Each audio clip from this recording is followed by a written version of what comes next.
Your local is not the only environment that your project runs.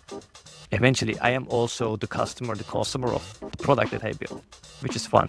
The design system target audience is not just the developers, but also the end users. So there are multi-layers here when you look at this perspective. We do not need a ton of UI libraries on top of React. Let's have some headless, accessible, working great, nice features, great API design. I'm pretty sure we're going to see a lot more experiments popping up with different design systems as a foundation that allow you to create new component libraries with a simple prompt. We might be seeing the end of the age of design systems with LLMs and AI coming aboard and becoming an integral part of our process and how we build software. Never once have I seen product that followed a design system to the T and only used components from the component library and never built a single custom component.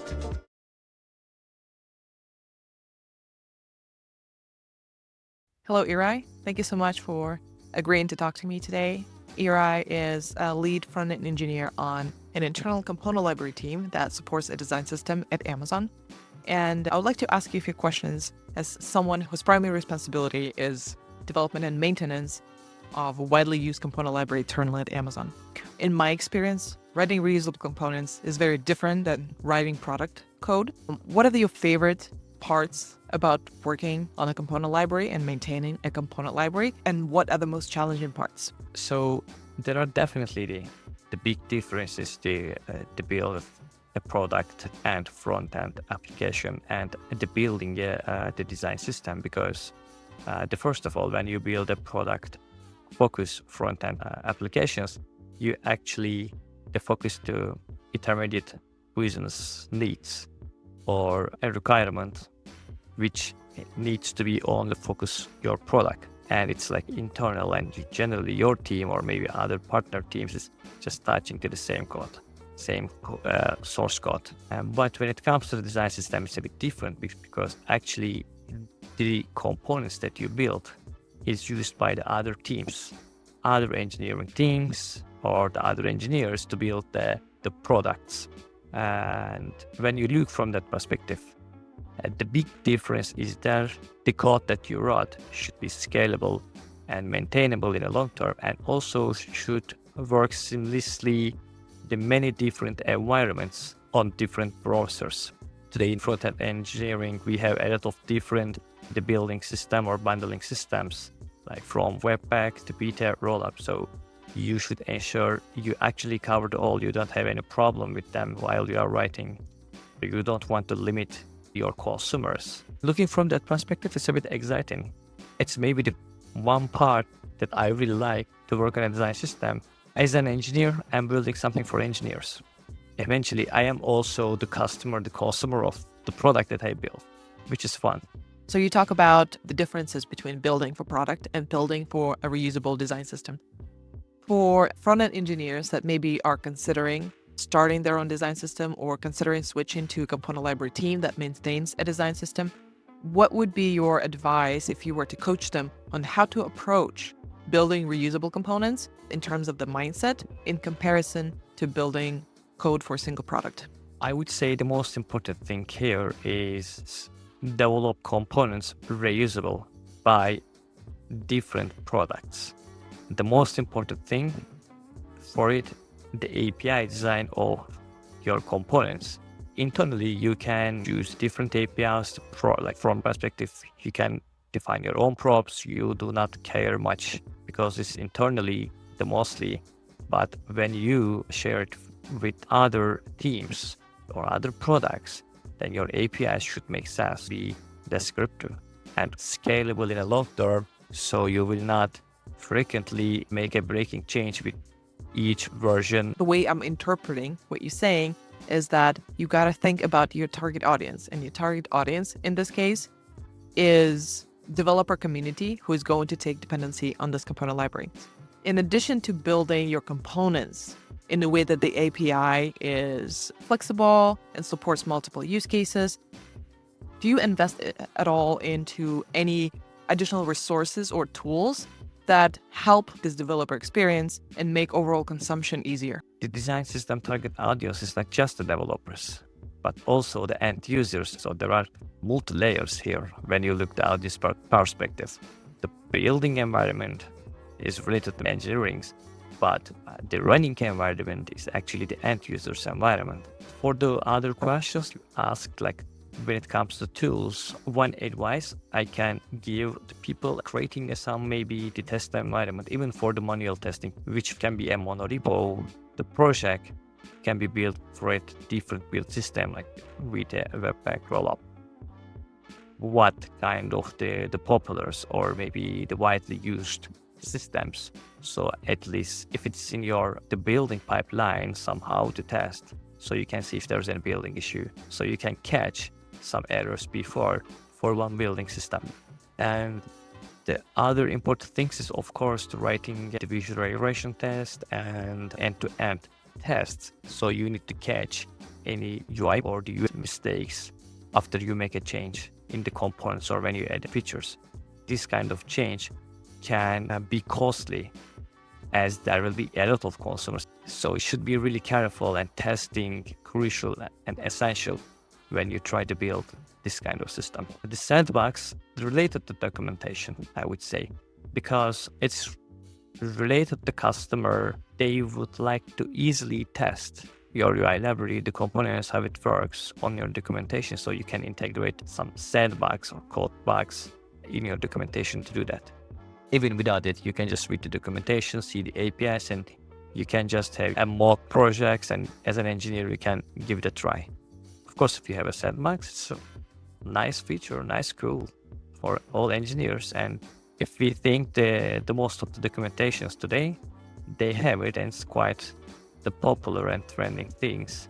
So switching gears a little bit from the implementation details or the mental model that you need to have to approach building reusable components, how do you see design systems and component libraries evolving in the near future? How do you see AI playing a part in this? What we need is the scalable dynamic UI library and customizable through design tokens. We can build headless UI libraries that will handle and maintain the business logic, also the accessibility features you need to care, so you need to apply that business to your components to ensure if we build something like the headless, so we have actually opportunity to create maybe different design system on top of that.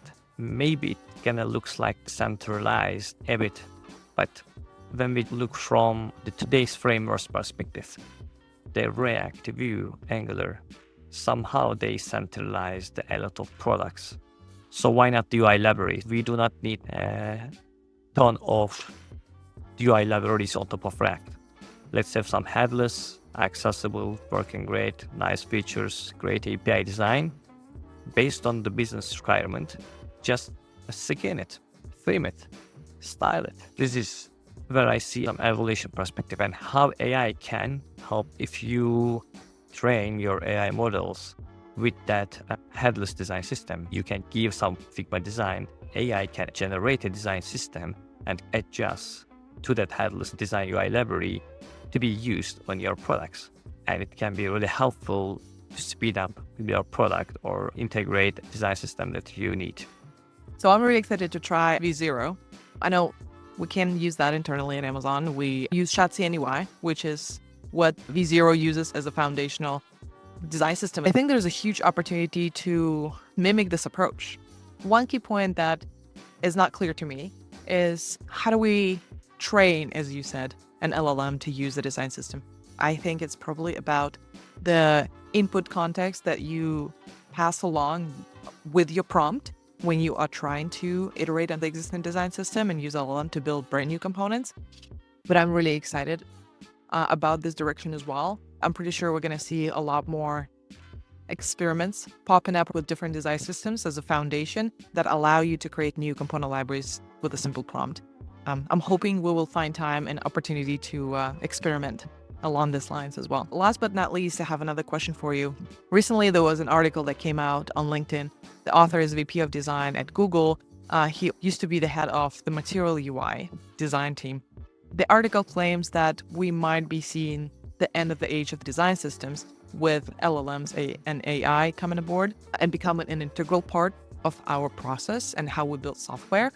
Design systems, in fact, might slow us down and be more of a rigid system that would not allow us to experiment and make enough progress fast enough, and will stifle innovation. What do you think about that? Do you agree with this opinion or not? So I didn't use the Visero. I heard, but I guess it's still a work in progress and there is a team working hard. The idea I see is an evolution, and that's really exciting. I would like to see where it will gonna go.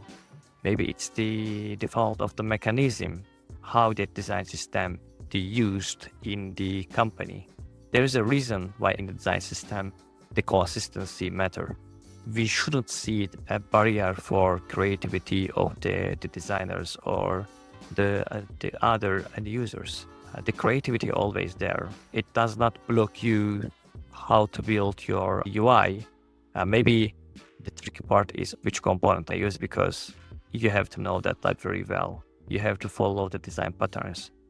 But the reason behind of that consistency is user experience. There are the users with disabilities.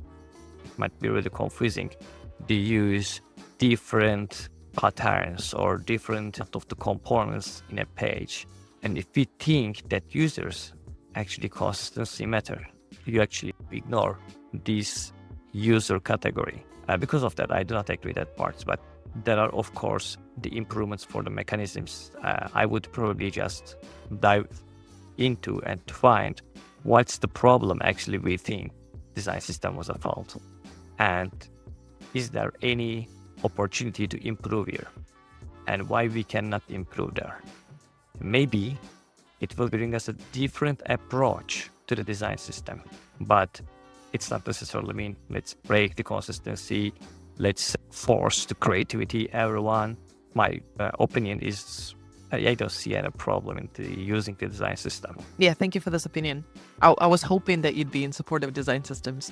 I also don't agree with the overall premise of this article. This article is going to be linked at the bottom of this video. I wanted to point out two distinct benefits that I see even with prevalent LLMs generating new components on the fly every day. One is that design system helps small teams to make a lot of progress very quickly. It can take you from 0 to 60% of completion very quickly, and you save significant effort this way. And I think you just cannot ignore those benefits. And as you said, obviously comes with additional perks like accessibility, which means you're automatically broadening your customer base because you're including folks that do require this accessibility support to access your application successfully. For larger teams, consistency is extremely important because oftentimes there are multiple teams that work separate parts of a single product. And if those teams all build their own thing, as you navigate throughout the product, you might experience different layouts, different buttons, different colors, different fonts. It's extremely hard to find your way around, to memorize what different colors and buttons mean on different parts of the application. I think we just tend to try and save our cognitive function and not overload it with constantly trying to relearn what does each of this new pattern mean. So I absolutely agree that the consistency the design system brings is crucial, especially for larger teams. Never once have I seen product that followed a design system to the T and only used components from the component library and never built a single custom component. What does it say to me is that design system doesn't stop me from building brand new experiences, building custom components, being creative, reimagining what UX might look like for my product or even beyond. It's a tool. At the end of the day, we decide how we use it and whether we use it for a particular point in time. So I totally agree with you. Thank you so much. Any last thoughts? Yeah, I totally agree. As you said, it's just a tool, and there are always days that we can improve the tools. Like we never end the journey of the evolution of design systems or development. Like when we look from that perspective, the techniques that today we use was not exist 10 years before or 5 years ago, right?